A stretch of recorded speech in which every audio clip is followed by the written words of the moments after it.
Everyone, welcome back. So in this video, I'm going to explain clearly about logical operators.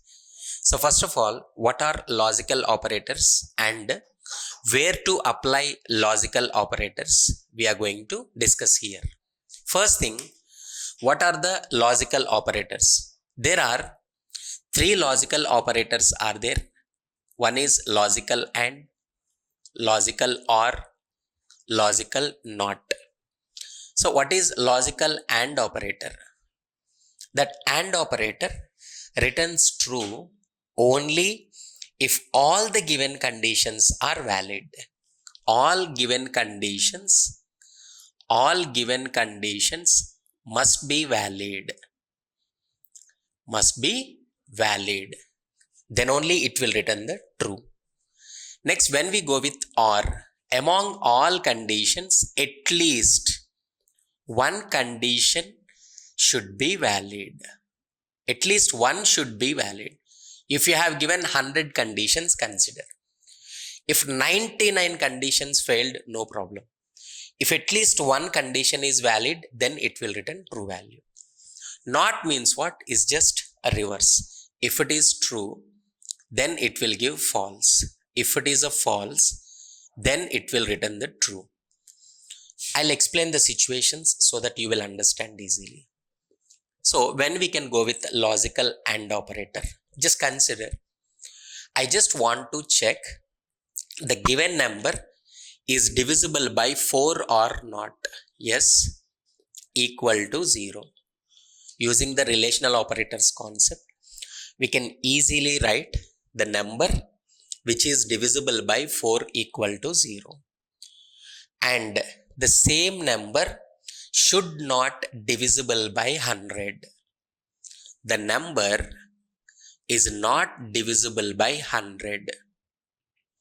Is not divisible by 100. Now at a time, you have to check the number should be divisible by 4 and the number should not be divisible by 100. Then we can go with the logical AND operator. Logical and sir, where it is useful in coming concept. Suppose leap year is there. In leap year, this is the condition we are using. Next one. Sir, for example, I just want to check the person can vote or not. When the person is eligible for voting. So we know that when age is greater than or equals to 18. 18 plus age. People eligible for voting. Suppose, sir, when the person can donate the blood, age consideration is there. Age is between 18 to 55. Suppose consider. Okay. Age is greater than or equals to 18. But age is less than or equals to 55 also we have to write. Or else 60, 70, 80, everything comes under. That's why the same age is less than or equals to 55. Then it is in between. AND operator we have to use. How can we check the given number is 2-digit number? See, 2-digit numbers starting with 10, ending with 99. So simply we can write the given number is greater than or equals to 10 and less than or equals to 99. Simply. How can you say that character is a uppercase alphabet or not? So normally uppercase alphabets means what? Between A to Z. So how can we code it? The given character, suppose variable, is greater than or equals to capital A and less than or equals to capital Z. Between A to Z.